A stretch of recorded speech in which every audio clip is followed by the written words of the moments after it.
Commander Velthar stood on the bridge of his warship, watching the stars streak past in brilliant lines of light. His crystalline exoskeleton gleamed under the soft blue lights of the command center. 200 battles, 200 victories, not a single defeat in his entire military career. He moved to the tactical display with the grace that came naturally to his species. The Vrix were born warriors created by evolution to dominate. Their bodies were harder than steel, their reflexes faster than any other species in the galaxy. They had built an empire that stretched across 40 star systems, and every world had bent the knee without much struggle. "Commander, we will reach human space in 6 hours," Officer Ben reported from his station. The young officer's voice carried the same confidence that Velthar felt in his core. Velthar nodded. Good, this should be quick. He had read the intelligence reports about these humans. They were a newly discovered species from a small blue planet they called Earth. The report said humans were soft-bodied creatures with no natural armor. They were slow compared to most spacefaring races. Their technology was generations behind the Vrix. By all measures, they should have accepted the Coalition's terms immediately. Instead, they had refused. High Marshal Kresh had been furious when the human diplomats rejected the standard membership offer. The terms were simple and fair, used for every new species that joined the Galactic Coalition. Submit to Coalition law, accept trade regulations, and allow Coalition bases on 3 of their worlds. In return, they would receive protection and access to advanced technology. The humans had said no. Idiots, Velthar muttered to himself. He had seen this before with primitive species. They thought they were special, unique, somehow different from all the others who had come before. Pride made them blind to reality. The Vrix would teach them the same lesson they had taught dozens of other stubborn races. He thought back to his first campaign against the Krell. Those savage beasts had fought hard, using their forearms and venomous spines to deadly effect. But they had learned. After 3 defeats, they had surrendered and became productive members of the Coalition. Then there were the Thessians, who believed their telepathic abilities made them superior. Velthar had crushed their fleets in 7 battles before they accepted reality. The Gorloks had been the most challenging. Those massive creatures stood 3 times taller than a Vrix warrior, and could crush metal with their bare hands. But size meant nothing against superior tactics and technology. They had fallen in line after Velthar destroyed their capital city's shields. Humans would be no different. "Show me the initial target," Velthar commanded. The tactical display shifted, showing a planet labeled New Pyongyang in the human database. It was a colony world with roughly 2 million inhabitants. Not a major population center, but important enough to make a statement. The plan was simple. Velthar would arrive with a fleet of 20 warships, demand surrender, and when they refused, he would disable their defenses and occupy the planet. Minimal casualties, maximum effect. The humans would see their colony fall in hours and understand they had no chance. Then the negotiations would begin from a position of Vrix strength. Officer Ben approached with a data tablet. "Commander, I have compiled additional information about the humans. Tell me." They are a young species only achieving faster than light travel 30 years ago. Their homeworld has high gravity and an oxygen-rich atmosphere. They evolved as pursuit hunters, chasing prey until it collapsed from exhaustion. Velthar's mandibles clicked in amusement. Pursuit hunters? How primitive. What else? Their military structure seems disorganized by our standards. They have multiple competing factions even within their own governments. Their ships are built using outdated fusion drives. Their weapons are kinetic-based, using metal projectiles instead of plasma or particle beams. Metal projectiles? Velthar could barely believe it. Like throwing rocks? Essentially, yes, Commander. Very fast rocks, but still primitive technology. This was going to be even easier than Velthar had thought. He almost felt sorry for them. Almost. He looked around his bridge at the crew working efficiently at their stations. Every one of them was a trained warrior, educated in 15 different combat styles before they even entered military service. The Vrix had evolved on a world of crystalline forests and methane seas, where only the strong survived. Weakness was bred out of their species millions of years ago. "Commander, we are receiving updated scans from our scout ships," another officer called out. Velthar studied the new data. The human colony had orbital platforms and ground-based defense systems. Nothing impressive. Their shield technology was at least 50 years behind Vrick standards. Their weapons emplacements looked functional but outdated. They are preparing to fight, Officer Bin observed. Of course they are. Pride makes species stupid. Velthar turned to face his crew. When we arrive, we will offer them one chance to surrender. When they refuse, we will disable their orbital platforms first, then their ground defenses.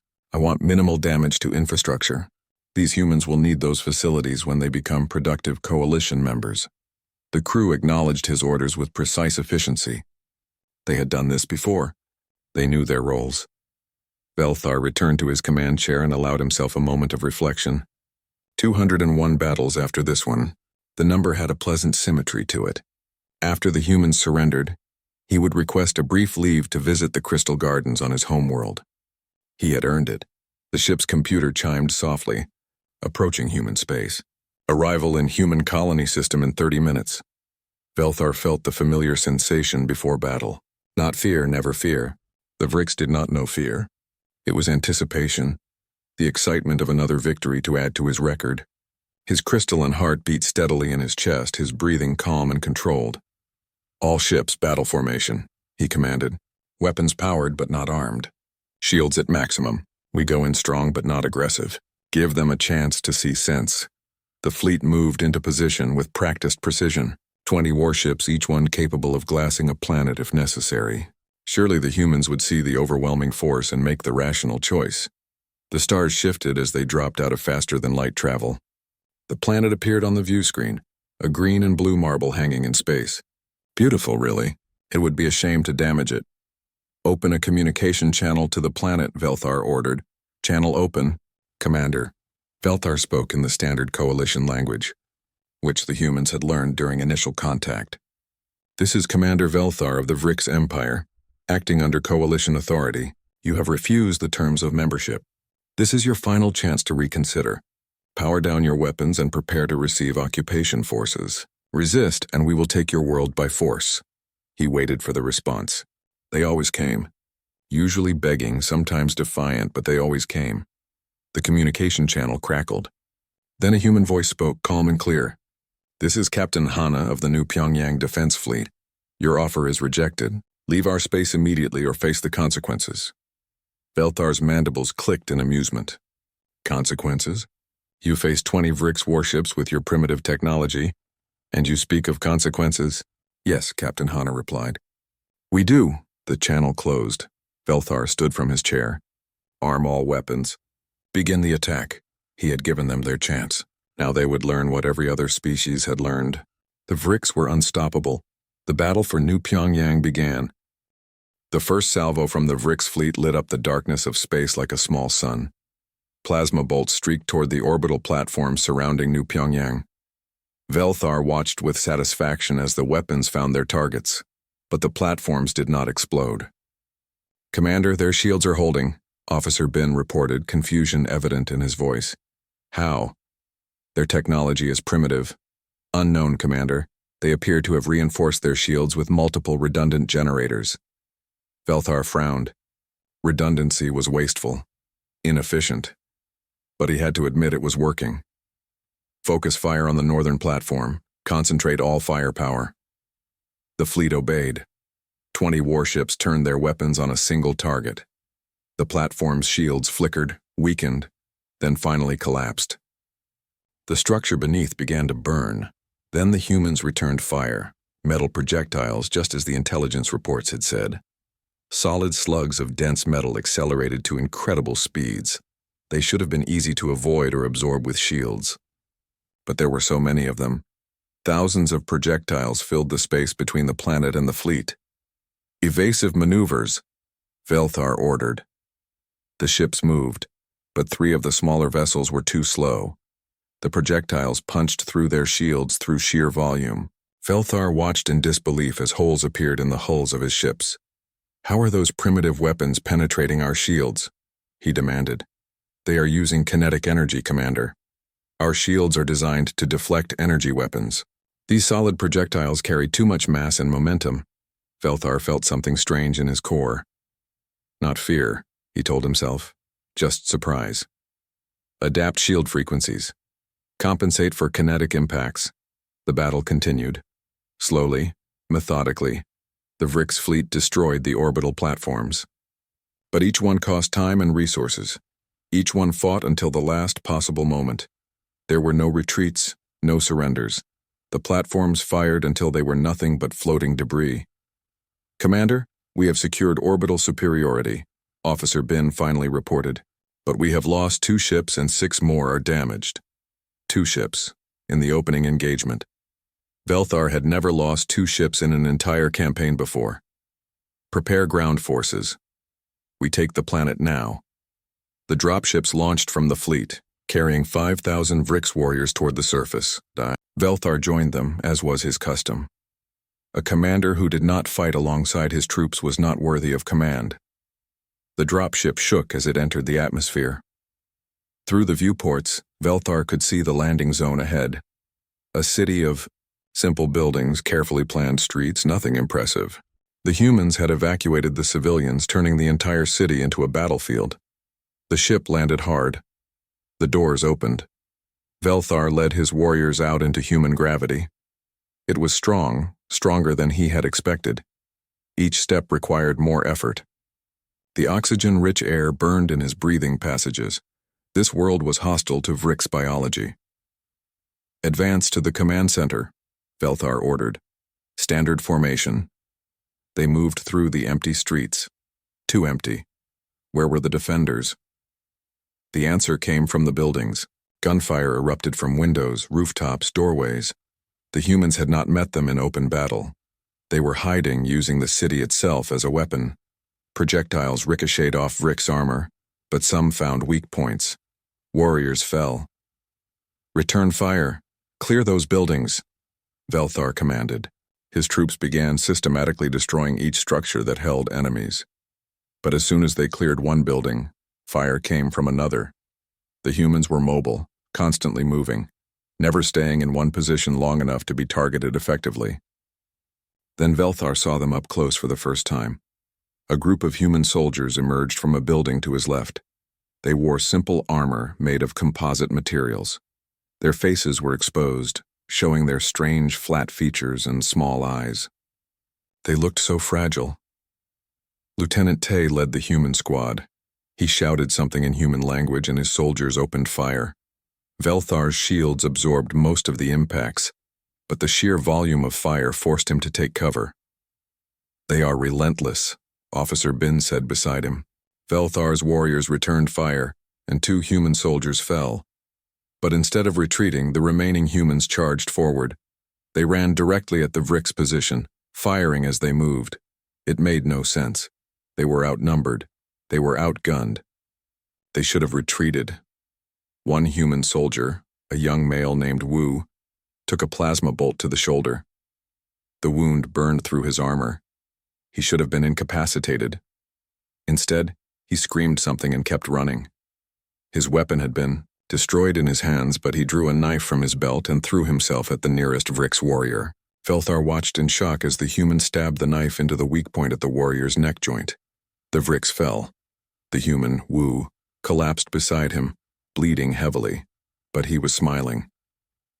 "Pull back to secondary position," Velthar ordered. This was not going according to plan. The battle raged for hours. The Vrix pushed forward meter by meter, but each meter cost warriors. The humans fought from every shadow, every corner, every piece of rubble. When they ran out of ammunition, they used knives. When they lost their knives, they used their hands. Velthar saw human soldiers drag their wounded comrades under heavy fire, refusing to leave anyone behind. He saw them set traps using their own damaged equipment.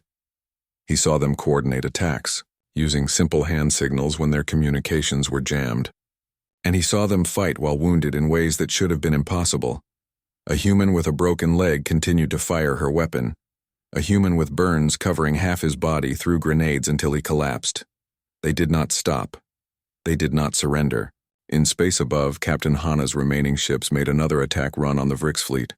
Her flagship was damaged, shields failing, hull breaching. She should have retreated. Instead, she aimed her ship directly at the largest Vrix cruiser and fired her engines at maximum power. "Commander, the human ship is on a collision course with the Valiant," came the report over Velthar's communicator. Tell them to move. Emergency evasive. They are trying, Commander, but the human ship is matching their movements. Velthar watched through his helmet display as Captain Hana's ship crashed into the Valiant at full speed. Both ships exploded in a ball of fire that lit up the sky above the city. She had killed herself and her entire crew to take out one Vrick ship. The ground battle continued until nightfall. When darkness came, the human attacks somehow intensified. They fought better in the dark, using it as cover. Velthar's warriors had to rely on thermal imaging, but the humans had learned to mask their heat signatures using the burning rubble of their own city. By morning, the Vricks controlled the command center. The battle was won. But as Velthar looked at his casualties, he did not feel victorious. 40% of his ground force was dead or wounded. 3 more ships had been destroyed in orbit. The city was in ruins, and the humans had not surrendered. They had simply run out of soldiers to fight with. Officer Bin, Velthar said quietly. Yes, Commander.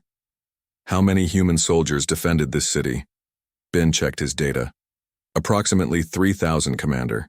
3,000 humans had inflicted this much damage on 5,000 Vricks warriors and a fleet of 20 warships. Velthar tried to calculate what would happen if they attacked Earth itself, with its 10 billion humans. For the first time in his life, Velthar felt something cold settle in his core, something he could not name because he had never experienced it before. He looked up at the sky where more human worlds waited. Send a message to High Marshal Kresh, he said. We need reinforcements. Officer Bin stared at him. Commander, for these primitive humans? Velthar turned to face his second officer. These humans are not primitive, they are something else. Something dangerous. He did not say what he was truly thinking. He did not say that he had just felt the first touch of fear. The war had been going on for 8 months. 8 months of grinding, brutal combat across 12 human colony worlds. Velthar sat in his quarters staring at casualty reports that made no sense. Every human world had to be taken by force.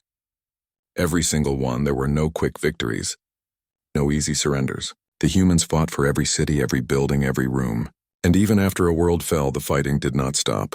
Human soldiers who had been defeated simply vanished into the wilderness and continued fighting from the shadows. Velthar had learned a new human word. Guerrilla. It meant small, irregular forces that attacked supply lines, communication posts, and isolated patrols. The humans excelled at it. On the world of New Busan, Sergeant Day led a unit of only 50 humans who had somehow destroyed 3 supply depots and killed 200 Vricks warriors in 6 weeks. When Velthar finally sent a full battalion to hunt them down, Sergeant Day's unit simply disappeared into the mountains. The Vricks searched for 3 days and found nothing. Then on the 4th day, the humans attacked the searching battalion from behind and destroyed another supply convoy. How are they surviving? Velthar demanded. They have no supplies, no support, no reinforcements. Officer Bin pulled up reconnaissance data. They are eating local plants and animals. They are drinking from streams. They are taking weapons and equipment from our dead. That is impossible. Those worlds have hostile ecology. The native life is toxic to most species. Not to humans, apparently. Their digestive systems can process almost anything organic. On New Busan, they have been eating a local fungus that would kill a Vricks in minutes. Velthar felt that cold sensation in his core growing stronger. The humans were adapting to alien worlds faster than the Vricks could adapt to fighting them. He reviewed footage from the Battle of New Jeju. The human defenders, led by Major Ray, had held a fortified position for 6 months. 6 months with no supply ships, no reinforcements, nothing. The Vricks had blockaded the planet and waited for them to run out of food and ammunition. The humans had not run out. They had recycled everything. They ate concentrated nutrient paste. They drank recycled water. They made new ammunition by hand in underground workshops. When the Vricks finally breached the walls, they found humans who were thin and exhausted but still fighting. With the same intensity as the first day, Major Ray had personally killed 12 Vricks warriors before she finally fell. But it was the prisoners that truly disturbed Velthar. The Vricks had captured approximately 2,000 human soldiers across various battles. Standard procedure was to interrogate them for intelligence. The Vricks had sophisticated techniques that worked on every species in the galaxy. They did not work on humans. Belthar had personally questioned dozens of human prisoners. Some were young, barely adults. Some were old, with gray hair and lined faces. It made no difference. They either said nothing at all or they mocked their captors. One prisoner, a female pilot named Yuna before her capture, had laughed when Belthar threatened her with pain. "You think pain scares us?" she had said. "We feel pain every day. Our world taught us pain before we could walk. Do your worst." Belthar had not tortured her. Something about her words had made him stop. Instead, he had tried reasoning with her. "Why do you fight? You cannot win. We are stronger, more advanced. Your people will all die for nothing." Yuna had smiled. "And then we will die. But we will die free, and we will take as many of you with us as we can." She had been sent to a prisoner transport ship 2 days later. The ship never reached its destination. Somehow, Yuna and the other prisoners had escaped their restraints, overpowered the guards, and seized control of the ship. Then they had flown it directly into a Vrick space station. 70 human prisoners had killed themselves to destroy one station and 300 Vricks. Belthar had started having nightmares after that. Dreams where humans with burning eyes chased him through endless corridors. He would wake up with his heart racing, his crystalline shell slick with stress fluids. Officer Bin had found him one night, standing in the observation deck staring at nothing. "Commander, you should rest." "I cannot sleep." "Perhaps medical can provide something to help." Belthar had started taking sedatives every night. It helped a little. But even drugged sleep brought dreams of humans who would not stop, would not yield, would not surrender. He studied human history in his spare time, trying to understand them. What he found explained much and comforted nothing. Earth was a death world by galactic standards. High gravity, violent weather, tectonic activity that regularly destroyed cities, and the native life was designed to kill. Humans had evolved alongside predators that could crush them, poison them, or tear them apart. Humans were not apex predators. They were prey that had learned to fight back, but they were more than that. They were persistence hunters. On their ancient plains, humans had not been fast enough to catch prey in a sprint. So they had chased them for hours, for days, running until the prey collapsed from exhaustion. They had literally evolved to never give up. Belthar read about human history and felt sick. They had fought each other in wars that lasted years, decades, even centuries. They had survived plagues that killed millions. They had endured famines and ice ages and disasters that would have ended most species, and they had thrived. He found reports about something called adrenaline, a chemical that human bodies produced when afraid or angry. It made them stronger, faster, more resilient to pain. The humans had a built-in combat drug that activated automatically in battle. The Vricks had nothing like that. They had superior baseline abilities but no emergency reserves. A wounded Vricks grew weaker. A wounded human grew more dangerous. The war continued. Other coalition species that had agreed to join the campaign started pulling out. The Thessians withdrew their support after losing a ship to a human suicide attack. The Gorloks refused to land troops after hearing stories of human guerrilla fighters. Only the Vricks remained, locked in a war of attrition against an enemy that refused to acknowledge they were losing. Belthar's fleet was now at 40% strength. They had started with 50 ships. Now they had 20, and most of those were damaged. Reinforcements came from the homeworlds, but not fast enough to replace losses, and every battle cost more than the last. Belthar had started checking corners before entering rooms. He flinched at sudden sounds. He kept his personal shield active even on his own ship. His warriors noticed but said nothing. They were experiencing the same symptoms. The Vricks were learning fear. On a transport ship carrying wounded warriors back to the rear areas, Belthar overheard two soldiers talking. "I cannot fight them anymore," one said. "Every time I see a human, I remember Private Siak." "Who?" "A human I fought on New Guangzhou. He was young, maybe 20 years old. I shot him 3 times. He kept coming. He stabbed my brother in the squad before he finally died, and he was smiling." The other soldier was quiet for a moment. "They are not natural. No species should fight like that. I requested transfer to garrison duty, away from the front lines." "Did they approve it?" "No. They said all warriors are needed in combat. But I do not care. I will desert before I fight humans again." Belthar walked away before they saw him. He could not punish soldiers for feeling what he himself felt. That night he looked at the strategic map. They had conquered 8 human colony worlds. There were 42 more, and at the end of them all was Earth with 10 billion humans who would fight to the last. Belthar did the mathematics. At the current rate of casualties, the Vrix Empire would be destroyed before they reached Earth. They would win every battle and lose the war. He composed a message to High Marshal Kresh, explaining the situation. He recommended a negotiated peace. The humans had proven they could not be conquered through conventional warfare. The High Marshal's response came 3 hours later. Recommendation denied. The humans must submit. Prepare for final assault on Earth. This ends now. Velthar stared at the message for a long time. Then he began planning the attack on humanity's homeworld. He knew it would break his empire. But orders were orders, and the Vrix always followed orders. The Vrix assembled every available ship for the final attack on Earth. 300 vessels, the entire remaining fleet of the Empire. High Marshal Kresh himself commanded from the flagship, determined to see the war end with human surrender. Belthar stood on his bridge, watching the blue planet grow larger on the view screen. Earth, the human home world, birthplace of the species that had taught the Vrix the meaning of fear. All ships report ready for battle, Officer Ben announced.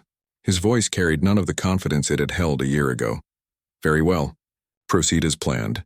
The fleet moved toward Earth, and immediately the defensive fire began. The humans had turned their entire star system into a fortress. The moon bristled with weapons. Asteroids had been hollowed out and converted to gun platforms. Orbital stations ringed the planet like a crown of thorns. Colonel Gia commanded the lunar defenses. Her batteries opened fire with devastating accuracy. The first wave of Vrix ships met a wall of metal and energy. 15 vessels were destroyed in the opening minutes. Break into attack groups, High Marshal Kresh ordered over the fleet channel. Overwhelm their defenses through superior numbers. The fleet scattered, attacking from multiple angles. It worked slowly. The Vrix pushed forward, destroying platforms and stations. But each victory cost ships. The humans had learned to target vital systems with precision. They did not waste fire on shields, instead focusing on engines and weapons. General Hyun commanded Earth's defense forces from a bunker deep beneath the surface. His orders were simple and direct. Make them pay for every meter. Make them remember this day forever. The battle raged for days. Then weeks, the Vrix slowly advanced, pushing through the outer defenses toward Earth itself. Bodies floated in space by the thousands, both Vrix and human. Debris created navigation hazards. The beautiful star system became a graveyard.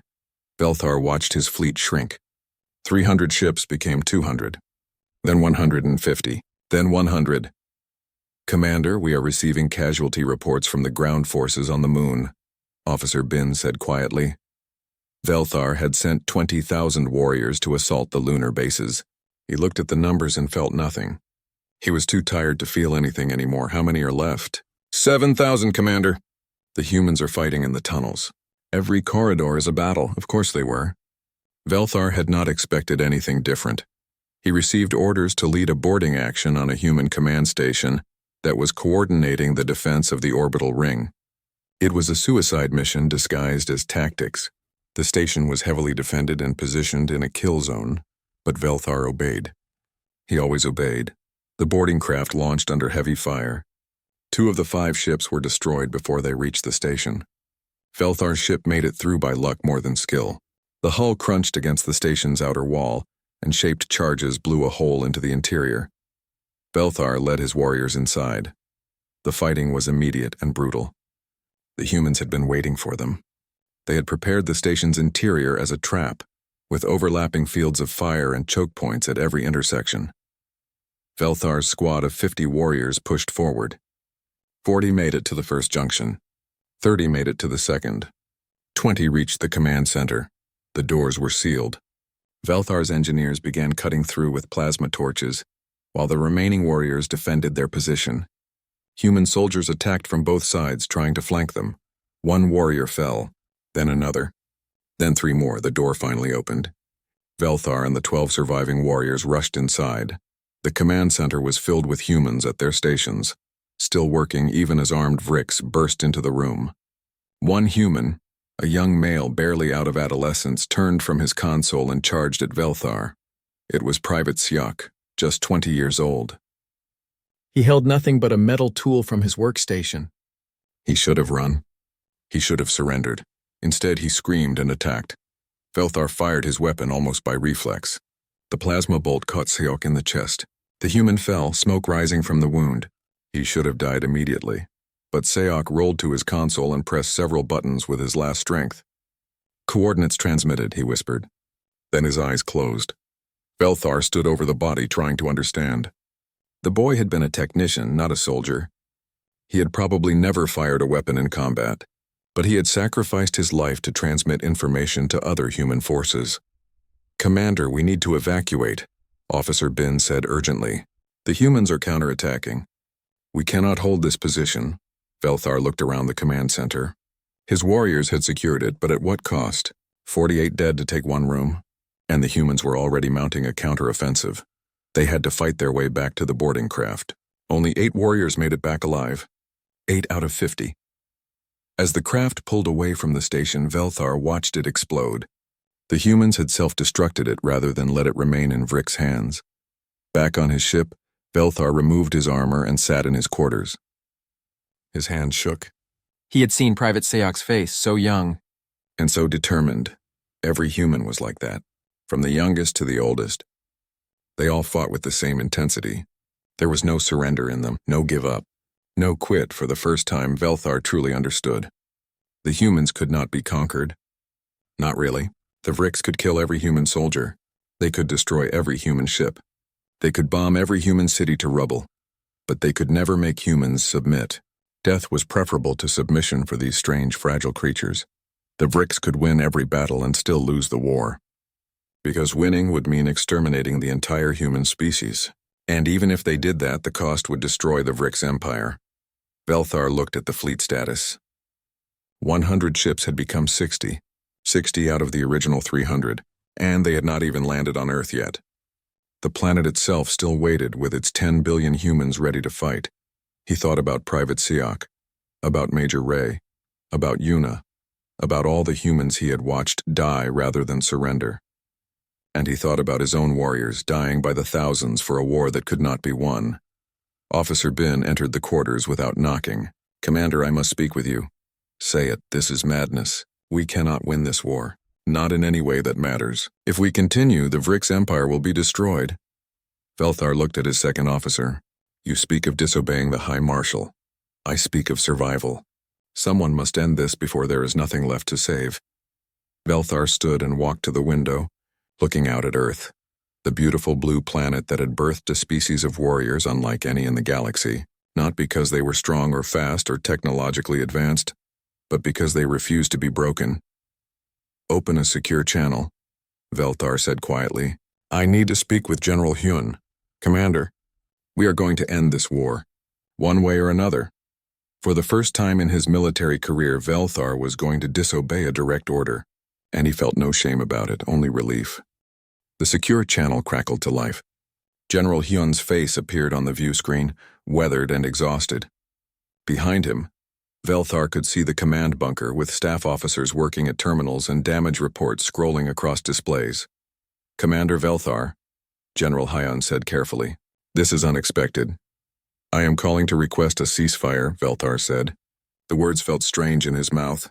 In 200 battles, he had never requested a ceasefire. General Hyun studied him for a long moment. "And does High Marshal Kresh approve this request?" "No, he does not know I am contacting you." "I see." General Hyun leaned back in his chair. "So this is mutiny. This is sanity. Your species cannot be conquered. My species cannot afford to continue this war. We have both lost enough." "We have lost millions," General Hyun said quietly. 8 colony worlds burned. Hundreds of thousands of soldiers dead. Our fleet is in pieces. And you think we will simply negotiate now? Velthar felt the weight of every decision that had brought him to this moment. "Yes. Because if we do not, this will end with your planet in ruins and my empire destroyed. Neither of us will survive." "Is that what you want? Mutual annihilation?" General Hyun was quiet for several seconds. "What are your terms?" "Complete ceasefire. Withdrawal of all Vricks forces from human space. Recognition of human sovereignty. Full membership in the Galactic Coalition with equal status. Those are not terms. Those are surrender conditions." "Yes," Velthar agreed. "They are. The channel was silent except for the background noise of the command bunker. Finally, General Hyun nodded. I will need authorization from our government, and you will need to convince the High Marshal. The High Marshal will not be convinced, but the Coalition Council will be. If humanity formally requests a hearing, they will grant it. And you will testify? I will tell them the truth, that humans cannot be conquered through force, that this war benefits no one. That peace is the only rational option. General Hyun studied Velthar's face through the view screen. What changed your mind, Commander? Velthar thought about Private Seok dying with a smile, about Captain Hana crashing her ship into the enemy, about all the humans who had chosen death over submission. I learned fear, Velthar said simply. Your species taught me. And yet you are still here, still fighting despite that fear. Is that not what your species does? Feel fear and fight anyway? For the first time in the conversation, General Hyun smiled. Yes, that is exactly what we do. The ceasefire was announced 6 hours later. High Marshal Kresh immediately demanded Velthar's arrest for treason, but by then, the Coalition Council had already agreed to hear humanity's petition for equal membership, and Velthar had transmitted his full combat reports to every council member. The hearing took place 2 weeks later on the Coalition homeworld. The chamber was massive, with representatives from 40 different species. High Marshal Kresh sat in the VRIX delegation section, radiating fury. The human delegation was led by Ambassador Sola, a calm female with intelligent eyes. Velthar stood in the witness circle and told them everything. He described the battles, the casualties, the tactics. He explained human determination and resilience. He showed footage of humans fighting to the last breath, of soldiers who refused to abandon wounded comrades, of civilians who took up weapons to defend their homes. I have fought the Krell, Velthar said to the assembled delegates. I have fought the Thessians and the Gorloks. I have won 200 battles across 40 star systems. But I have learned something from this war with humanity that I never learned before. What did you learn, Commander? The council chairman asked. I learned fear. Not because humans are stronger or faster or more advanced. They are none of those things. I learned fear because humans will endure any suffering, pay any price, and never stop fighting. They do not know how to surrender. It is not in their biology or their culture. You can kill them, but you cannot conquer them. The chamber erupted in discussion. Some delegates argued that Velthar was exaggerating. Some claimed the VRIX had simply fought poorly, but others had heard the reports from their own species who had withdrawn from the campaign. They knew the truth. Lieutenant Tae, who had fought in the first battle at New Pyongyang, testified next. He described the VRIX attack from the human perspective. We were terrified, he said honestly. We saw their ships and thought we would die. We knew we were outmatched in technology and numbers, but we also knew we could not surrender, not because of pride or honor, because of survival. If we surrendered, we would lose our freedom. And humans without freedom are not truly alive. Ambassador Sola spoke last. The VRIX came to our worlds offering membership in the coalition, but the terms were designed to make us subordinate, not equal. We refused because we have learned from our own history that freedom must be defended at any cost. We did not want this war. We hoped for peace. But when war came, we fought because that is what humans do. We adapt, we endure. We survive. She turned to look at Velthar. Commander Velthar showed courage today by defying his superior officer to seek peace. In human culture, we have a saying about courage. It is not the absence of fear, but action despite fear. The commander learned this from us, and now he demonstrates it. For that, he has our respect. The vote took 3 hours. When it concluded, the result was clear. Humanity would be granted full membership in the Galactic Coalition with equal status. The war was officially over. High Marshal Kresh resigned in disgrace 2 days later. The VRIX government began the difficult process of accepting their first true military defeat. Velthar retired from military service. He could have been court-martialed for disobeying orders, but the council pardoned him in recognition of his role in ending the war. Instead of facing punishment, he became a scholar, dedicating his life to studying human culture and psychology. He wrote a book about his experiences. The title came easily. I had never known fear until humans took the battlefield. The book became required reading at every military academy in the coalition, not because it taught tactics or strategy, but because it taught something more important. It taught respect for different kinds of strength. 5 years after the war ended, Velthar attended a memorial ceremony on New Pyongyang. The colony had been rebuilt, and the humans had created a monument to honor the fallen from both sides. Vrick's names were listed alongside human names. Captain Hana was there, though Velthar had believed she died in the war. She had survived her ship's crash, though badly injured. She walked with a cane now, and her left arm was cybernetic. "Commander Velthar," she said, approaching him at the monument. "Just Velthar now. I am no longer a commander, but you were, and you made a choice that saved both our species from destruction." She extended her hand in the human greeting gesture. "Thank you." Velthar took her hand carefully. "I simply recognized the truth. Your species could not be defeated. We were very close to breaking," Hana admitted. "Another month and we might not have held. We were terrified the entire time. We just could not show it." This shocked Velthar more than anything else in the war. "You were afraid?" "Of course. We are not fearless. We simply act despite fear. That is what courage means to humans." Velthar understood then. The Vricks had crumbled when they first experienced fear, because they had never learned to function with it. Humans had lived with fear their entire evolutionary history. They had learned to use it, to channel it, to fight through it. "You taught my species something valuable," Velthar said. "You taught us that strength comes in many forms." Hana smiled. "And you taught us that even enemies can become friends if they choose wisdom over pride." They stood together at the monument, a Vrix and a human, looking at the names of those who had died so that both species could live in peace. Velthar had learned fear, but he had also learned something else. He had learned that facing fear with wisdom instead of violence was the truest form of strength. And in learning that, he had become more than he was before.